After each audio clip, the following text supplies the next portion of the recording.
지금부터 약 2000년 전에 이스라엘에 예수님께서 이 땅에 오셨을 때에는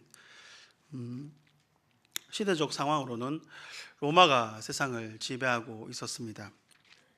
강력한 나라가 로마라는 나라가 세상을 다스리고 있던 그때에 로마는 스스로 외치기를 팍스 로마다 이렇게 외쳤습니다. 로마에 평화가 있다 이렇게 말했습니다. 하지만 그것은 거짓된 평화였습니다.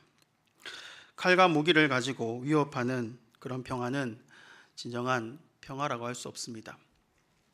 총을 들고 앞에 있는 사람을 위협을 주면서 고요하다고 이것을 평화라고 할 수 있는 사람은 아무도 없기 때문입니다. 허나 사람들이 이것을 평화라고 그렇게 생각하고 있었고 그것을 또 영광이라고 생각하였습니다.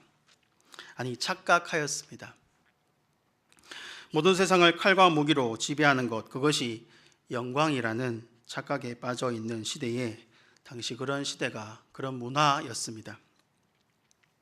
이스라엘도 로마의 지배를 받고 있었습니다. 그래서 이스라엘은 로마의 지배에서 벗어나기를 바랬습니다. 그리고 로마에서 지배에서 벗어나는 것이 이스라엘은 회복이라고 그렇게 여겼습니다. 그런데 로마에서 벗어나기 위해서 사용했던 방법이 하나님의 방법이나 또한 믿음의 방법, 하나님을 의지하는 그런 방법이 아니라 이스라엘도 칼과 무기를 사용하는 방법으로 로마에게서 벗어나기를 원했습니다. 이스라엘은 겉으로는 하나님을 섬기는 나라라고 하였지만 그들의 실상은 칼과 무기로 로마에서 벗어나자 그렇게 그런 깃발을 슬로건을 흔들었습니다. 여기서 우리가 알아야 될 것은 우리 앞에 닥쳐진 문제를 사람의 방법으로 하면 해결이 된다라고 생각을 합니다. 사람의 지식과 능력, 그런 전투력 등이 로마에서 벗어날 수 있다라고 생각하죠. 허나 하나님의 역사는 그렇게 흘러가지가 않습니다. 하나님은 그렇게 되기를 원하시지도 않으십니다. 그 옛날 모세가 자신의 동족 이스라엘을 애굽에서 구하려 했을 때 모세가 자신이 가지고 있는 이집트의 군사력과 그리고 모세의 지략과 능력 이것들을 의지해서 이스라엘을 구하려 하였습니다. 허나 이것은 하나님의 뜻이 아니었기 때문에 실패로 돌아갑니다. 왜 모세의 노력에 하나님은 모세를 돕지 않았을까? 그런 구원은 하나님을 드러내지 못하기 때문입니다. 모세가 아무리 하나님의 도움으로 했다 하더라도 결국 시대의 역사에는 누구 이름만 남느냐면 모세의 이름만 남게 됩니다. 그 또한 그래서 하나님의 방법이 아닌 것이죠. 이스라엘은 하나님의 백성이므로 하나님의 방법으로 구원되어야 하는 것입니다. 예수님 당시 이스라엘도 마찬가지입니다. 로마에서 벗어나는 방법으로 선택한 그 길이 이스라엘의 길이 칼과 창이었습니다. 사람의 방법입니다. 로마가 선택한 방법이었습니다. 칼과 창으로 이스라엘을 구원해 보겠다는 것이죠. 허나 이것은 오히려 하나님의 백성 이스라엘이 오히려 세상에 지배받고 있다는, 더 나아가서 로마에게 영향받았다라는 강력한 증거가 되어버립니다. 이것을 증명하는 것이 그 결과가 이스라엘이 로마를 섬기는 나라라는 것이 실제로 드러나고 말았습니다. 성경을 한번 찾아보길 원하는데요. 요한복음 19장 15절입니다. 이 지도자들이 어떻게 말하는지를 보시면 되는데요. 요한복음 15장 15절에 지도자들이 대중 앞에서 이렇게 외칩니다. 읽어보겠습니다. 그들이 소리 지르되 없이 하소서 없이 하소서 그를 십자가에 못 박게 하소서. 빌라도가 이르되 내가 너희 왕을 십자가에 못 박으랴. 대제사장들이 대답하되 가이사 외에는 우리에게 왕이 없나이다 하니. 가이사는 로마 황제의 호칭입니다. 앞에 보세요. 이스라엘은 종교 국가입니다. 유대교의 나라입니다. 즉 하나님을 왕으로 모시는 나라입니다. 모세 오경이 그들의 헌법이 되는 나라입니다. 그런데 그들의 종교 지도자들이 지금 이방인 총독 빌라도 앞에서 무엇이라고 외쳤냐면 가이사 외에는 우리에게 왕이 없나이다 이렇게 말해버렸습니다. 그들 스스로는 하나님을 섬긴다고 말했지만 실상 자신이 무엇을 섬기고 있는지를 말해버린 것입니다. 그들이 그렇게 싫어하던 섬기는 그것은 무엇이었냐? 로마였습니다. 그래서 그들이 따라가는 것은 로마의 방법이었습니다. 이스라엘이 로마의 창과 칼로 끝까지 저항하자 결국 이스라엘은 AD 70년에 로마의 장군 티투스에게 멸망하게 됩니다. 그래서 성전마저도 파괴됩니다. 돌 위에 돌 하나 남지 않고 파괴되었습니다. 정리를 하면 이스라엘에 바랬던 회복은 로마의 압제에서 벗어나는 것이었습니다. 이스라엘이 로마에서 벗어나기 위한 방법으로는 로마의 방법을 사용했습니다. 칼과 창이었습니다.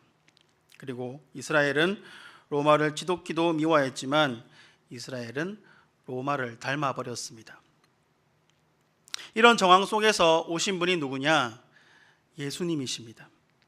예수님은 이 땅에 이런 정황에서 오셨는데 요한복음 1장으로 다시 돌아가서 보도록 하겠습니다. 참 빛이 있습니다. 그리고 그 빛은 세상에 왔습니다. 그리고 그 빛은 각 사람에게 비추었습니다. 그 빛이 세상에 오셨고 세상은 그 빛으로 지어졌습니다. 그러나 문제가 있는데 세상이 그 빛을 알지 못하였습니다. 또 그를 받아들이지도 않았습니다. 왜 알지 못하고 왜 받아들이지 않았느냐? 그것은 당시 정황인 로마의 그런 매력적인 방법으로 오시지 않았기 때문입니다. 사람의 뜻으로 나지 않으셨기 때문입니다. 세상은 무엇을 좋아하느냐? 시대적 요구에 부합하는 사람의 뜻이 이루어지는 길을 좋아합니다. 하지만 이 빛은 사람의 뜻을 이루려고 오신 분이 아닙니다. 그래서 사람들이 싫어하는 것이죠. 그러니까 오늘날로 비교하면 예수님이 춤도 잘 추고 공부도 잘하고 잘생기고 유머 감각도 있고 자녀가 좋은 직장에 덜컥덜컥 잘 들어가게 해주고 또 좋은 아내, 좋은 남편을 주선해주는 그런 사람이 아니더라는 것입니다. 예수님은 가난한 목수의 아들로 오셨습니다. 예수님은 로마의 압제에서 이스라엘을 구하려고 하지 않으셨습니다. 헤롯 왕과 같이 그의 로마 권력과 세상의 힘에 빌붙지 않으셨습니다. 오히려 예수님이 가신 길은 무엇이냐면 십자가 형틀입니다. 당시 십자가의 이미지를 설명하면 십자가형이라는 것은 로마의 형벌입니다. 그리고 로마 사람들에게는 그 형벌이 적용되지 않습니다. 누구에게 적용되느냐? 바로 로마인들이 아닌 이방인들에게 적용되는데 또 로마의 십자가형은 정치범이나 로마의 질서를 어지럽히는 극악무도한 사람에게 적용이 되는 것입니다. 예수님께서 십자가에 달리셨다는 것은 로마의 정치범에 속했다는 것이 됩니다. 그러니까 이스라엘 종교 지도자들이 대제사장들이 예수님을 정치범으로 몰아서 죽였다는 것이죠. 유대인의 왕이다 이러니까 유대인의 왕은 가이사인데 로마의 질서를 흔들었다는 이유입니다. 세상의 강자가 군림하는 로마가 가장 실패의 표본으로 지정해 놓은 상징이 바로 십자가입니다. 그럼 이 정치범이라는 것에 속해 있다는 것은 이스라엘 사람들에게 어떻게 느껴졌느냐? 예수님 당시에 메시아라고 하는 자칭 메시아라고 하는 많은 사람들이 활동을 하였습니다. 로마의 압제에서 이스라엘을 벗어나게 하려는 일들을 한 것이죠. 예수님 당시에 자칭 메시아들이 행했던 것은 로마에서 해방되겠다라는 해방운동입니다. 그래서 자신을 메시아라고 외치며 말하며 하나님의 뜻을 받들어 로마의 압제에서 벗어나 하겠다는 그들은 연이어서 실패하였습니다. 그들이 실패했다는 강력한 증거가 뭐냐? 바로 이방인의 형틀, 십자가에서 죽는 것이었습니다.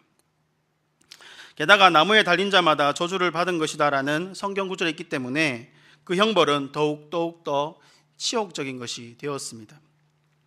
로마의 속국에 있는 이스라엘은 로마를 당연히 좋게 보지 않습니다. 그래서 로마를 반대하는 사람들이 저항운동을 일으킵니다. 하지만 실패했다는 강력한 증거, 저항운동이 실패했다, 그 강력한 증거가 바로 십자가였습니다. 이런 저항운동에도 실패해서 로마의 군대에서 군사에게 잡혀서 십자가에서 죽었다라는 그런 어떤 문장이 되는 것이죠. 이것은 이스라엘이 이방 민족에게 죽임을 당한 것이기에 이스라엘 민족에게는 이만한 치욕이 없습니다. 이스라엘은 이방인을 원수로 보기 때문이죠. 그러니 십자가로 하는 것은 사람들이 원하는 길이 아닙니다. 즉 아무도 원하지 않는 길이 바로 십자가의 길입니다. 그런데 예수님께서 이 길을 가셨습니다. 사람은 하나님의 뜻을 좋아하지 않습니다. 십자가의 길은 더욱더 좋아하지 않습니다. 바로 아무도 원하지 않는 그 길을 가신 것입니다. 그럼 예수님은 왜 그 길을 가셨을까? 1장 14절에 기록이 되어 있습니다. 같이 읽어보겠습니다. 말씀이 육신이 되어 우리 가운데 거하심에 우리가 그의 영광을 보니 아버지의 독생자의 영광이요 은혜와 진리가 충만하더라. 아멘. 성경 말씀은 무엇이 영광이다라고 말하고 있느냐?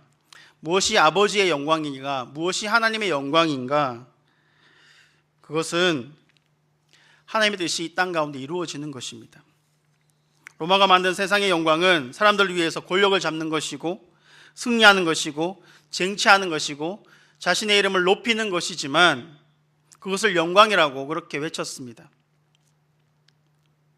하지만 하나님의 영광은 무엇이냐면 말씀이 육신이 되는 것입니다. 그분 하나님의 말씀이 육신이 되는 것, 그 길이 바로 십자가에 있었습니다. 아무도 원하지 않는 길입니다. 즉 말씀이 육신이 되는 것이 바로 하나님이 생각하는 하나님의 영광입니다. 하나님의 뜻이 실체가 되는 것, 그것이 성경은 영광이라고 말합니다. 그리고 그 길을 위해서 예수님이 땅에 오셔서 죽기까지 순종하셨습니다. 세상이 바라는 영광은 하나님의 영광과 다릅니다. 그래서 로마서 8장 7절에 이렇게 기록을 하고 있습니다. 육신의 생각은 하나님과 원수가 되나니 이는 하나님의 법에 굴복하지 아니할 뿐 아니라 할 수도 없음이라. 예수님이 이 땅에 오셔서 하신 일은 하나님의 말씀을 현실에 이루는 것입니다. 성육신, 성육화, 그것이 하나님의 영광이 되는 것이기 때문입니다. 그 길은 사람이 원하는 길이 아니라 하나님이 원하는 길입니다. 그럼 하나님이 원하는 길은 무엇인가? 하나님이 원하셨고 예수님이 하나님의 뜻에 순종하여 가신 그 회복의 길이 무엇인가? 이스라엘은 자신들의 원수 로마로 이스라엘은 자신의 원수를 로마로 지향하여 보았지만 그것은 현상일 뿐입니다. 그들이 왜 이방인의 지배를 받는가? 그것은 그들이 죄 가운데 있기 때문입니다. 구약시대에 이스라엘이 범죄할 때마다 그들은 이방인들에게 지배를 받았습니다. 이스라엘이 가나안 신을 섬길 때 그들은 블레셋을 섬겼고요. 이스라엘이 바벨론 신들을 섬기자 그들은 바벨론의 속국이 되었습니다. 예수님 당시 이스라엘이 지금 로마의 지배를 받고 있습니다. 이것은 무엇을 반증하는 것이냐면 그들은 지금 로마의 신을 섬기고 있다는 것입니다. 그러므로 그들은 지금 로마를 섬기고 있는 것이죠. 그러므로 아무리 현상을 사라지게 해봐야 소용이 없습니다. 그 현상, 지배받고 있는 그것 사라지게 하는 것이 다가 아니라 본질을 깨야 됩니다. 본질을 제거해야지 현상이 사라지죠. 이스라엘이 왜 이방의 압제, 로마의 압제를 당하고 있는가? 그것은 그들이 여전히 우상숭배의 죄를 범하고 있기 때문입니다. 이방의 압제는 하나님이 아닌 다른 것을 섬기고 있기 때문에 생겨난 결과입니다. 그래서 이 죄가 사라져야 됩니다. 죄가 사라지면 모든 것이 회복이 됩니다. 죄인에서 죄가 사라지니까 그냥 사람이 됩니다. 죄인에서 죄가 사라지면 사람이 되죠. 그러나 그냥 사람으로 되는 것은 첫사람 아담과 다를 바가 없는 상태로 됩니다. 이것으로는 다시 죄를 범할 수 있는 길로 갈 수 있기 때문에 하나님은 더 이상 죄의 길로 가지 않게 하기 위해서 사람에게 무엇을 부여하시느냐? 바로 성령을 부여하신 것입니다. 이것이 바로 예수님께서 이 땅에 오셔서 사람에게 하길 원하시는 거대한 플랜인 것이죠. 죄인에서 죄를 없이 하여서 사람으로, 사람에서 부족하니 하나님의 영을 부어서 하나님의 사람으로 만드는 거대한 계획이 있었던 것입니다. 예수 그리스도께서 이 땅에 오신 그 길은 로마의 길, 사람의 길이 아닙니다. 오직 하나님의 길은 이 땅 가운데 사람을 다시 하나님의 자녀로 회복시키는 그 길입니다. 하나님의 뜻은 우리가 어찌 다 할 수 있겠냐마는 요한은 이렇게 말하고 있습니다. 요한복음 20장 31절에 기록되어 있는데 오직 이것을 기록함은 너희로 예수께서 하나님의 아들 그리스도이심을 믿게 하려 함이요 또 너희로 믿고 그 이름을 힘입어 생명을 얻게 하려 함이니라 라고 기록하고 있습니다. 생명의 근원은 하나님께 있습니다. 즉 요한이 말하고자 하는 것은 예수님의 길은 우리가 영원한 생명이신 하나님을 얻게 하는 것에 있습니다. 이것이 진정한 회복의 길이며 진정한 참 생명의 길입니다. 하나님께 다시 붙들림 받는 것, 이것을 위해서 예수님께서 우리를 위해서 십자가의 길을 걸어가신 것입니다. 예수님 또한 이 회복의 길을 가시는 것에서 그냥 가시는 것이 아니라 하나님의 백성된 우리에게도 동일하게 이렇게 말씀하십니다. 요한복음 1장 43절에 기록되어 있는데 이튿날 예수께서 갈릴리로 나가려 하시다가 빌립을 만나 이르시되 나를 따르라 하시니, 예수님께서는 혼자 하나님의 그 구원 성육화의 길을 걸어가신 것이 아니라 우리에게도 동일하게 요구하십니다. 나를 따르라.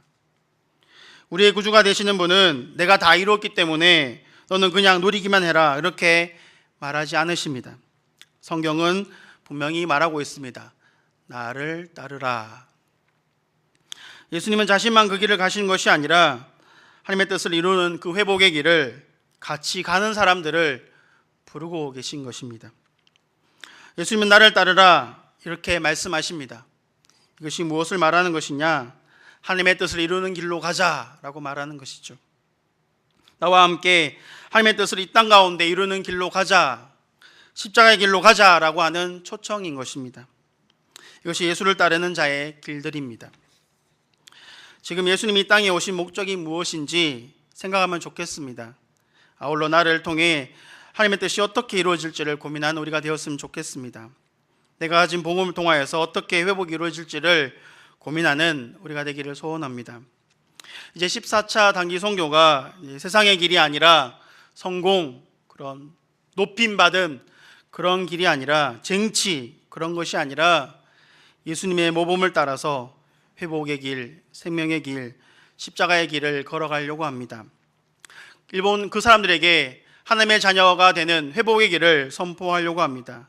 같이 함께 기도해 주시고 협력하여 주시는 우리 점천제일교회 성도님 되기를 소원합니다. 기도하겠습니다.